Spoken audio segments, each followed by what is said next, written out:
আপনারা জানেন যে বাংলাদেশের সর্ববৃহৎ দল বিএনপি এবং সবচেয়ে জনপ্রিয় দল বিএনপি, সেই দলের চেয়ারপারসন এবং 3 বারের প্রধানমন্ত্রী, ঐক্যের প্রতীক, স্বাধীনতার সার্বভৌমত্বের অতন্ত্র প্রহরী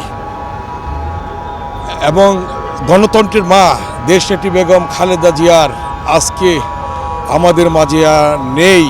তিনি চলে গেলেন। আমরা হারালাম এক মহান অভিভাবককে। এই মহান অভিভাবকের অনুপস্থিতিতে আজকে আমরা যেটা ফিল করছি যে তার চলে যাওয়া, তার বিদায়, আজকে এই বিদায় এবং চলে যাওয়া যে ক্ষতি হলো আমাদের, এই ক্ষতি পূরণীয় নয়। অতএব আমরা তার যে স্বপ্ন ছিল, তার যে ইচ্ছা ছিল দেশ স্বাবলম্বী দেশ করা, আধুনিক বাংলাদেশ গড়ে তোলা এবং নিরাপদ বাংলাদেশ গড়ে তোলা, তার স্বপ্নকে বাস্তবায়নের জন্যে আমরা কাজ করে যাব। এটি আমাদের প্রত্যয় আজকে তার এই বিদায়ের দিনে। আজকে আপনারা জানেন শহীদ রাষ্ট্রপতি জিয়াউর রহমানের যে জানাজা হয়েছিল, পৃথিবীর ইতিহাস ব্রেক করেছিল। আজকে আরেক ইতিহাস ব্রেক করলো যে দেশনেত্রী বেগম খালেদা জিয়ার যে জানাজা, কোটি মানুষের যে উপস্থিতি এবং মানুষের যে ভালোবাসা, তারপর যে বিনম্র শ্রদ্ধা, এটাই প্রমাণ করে তার দেশপ্রেমের উজ্জ্বল দৃষ্টান্ত আজকে তিনি রেখে গেছেন।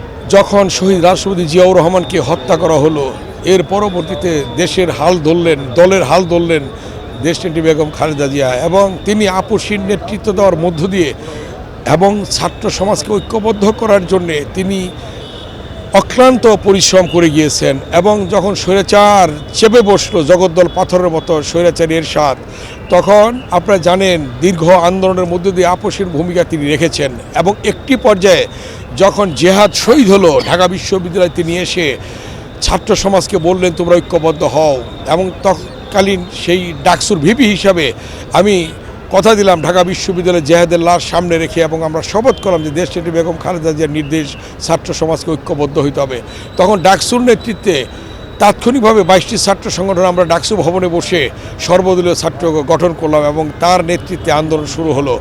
এবং সেই আন্দোলনের মধ্য দিয়ে আমরা শপথ গ্রহণ করলাম যে স্বৈরাচারের পতন ছাড়া ঘরে ফিরবো না, এবং সেই আন্দোলন সফল হলো। এবং দেশনেত্রী বেগম খালেদা জিয়া সেদিন তার সমর্থনে ছাত্র সমাজ ঐক্যবদ্ধ হয়েছিল এবং সারা বাংলাদেশের আপনার ডাকসু, ইয়েকসু, রাকসু, চাকসু এবং বিভিন্ন কলেজে ছাত্র দল বিজয় লাভ করলো। এবং সেই বিজয় লাভের মধ্য দিয়ে তিনি বললেন যে ছাত্র ঐক্যবদ্ধ ছাত্র সমাজ করতে হবে, এবং তিনি বললেন যে নির্বাচিত ছাত্র সমাজদেরকে, নেতৃবৃন্দকে ঢাকায় ডাকো।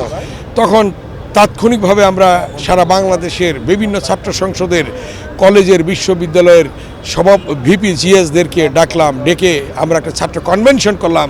সেই ছাত্র কনভেনশনে তিনি আমাদেরকে নির্দেশ দিলেন, এবং তিনি ছিলেন প্রধান অতিথি ইঞ্জিনিয়ার্স ইনস্টিটিউশনে। সেখানে তিনি নির্দেশ দিলেন যে তোমরা ঐক্যবদ্ধ ছাত্র আন্দোলন গড়ে তোলো, এবং তার সেই আপসীর নেতৃত্বের কারণেই সেদিন ছাত্র সমাজ ঐক্যবদ্ধ হয়েছিল এবং আমরা স্বৈরাচার মুক্ত বাংলাদেশ পেয়েছিলাম, গণতন্ত্র পেয়েছিলাম। এই জন্যই তার নামের পাশে হয়েছে আপসীর নেত্রী এবং তার নামের পাশে হয়েছে গণতন্ত্রের মা। এই জন্যই আজকে জাতি তাকে স্মরণ করছে, সারা পৃথিবী তাকে স্মরণ করছে। চুল পড়া অনেক কমে গেছে। থ্যাংক ইউ মা। চুলের ভিটামিন জুই মাল্টিভিটামিন কোকোনাট অয়েল।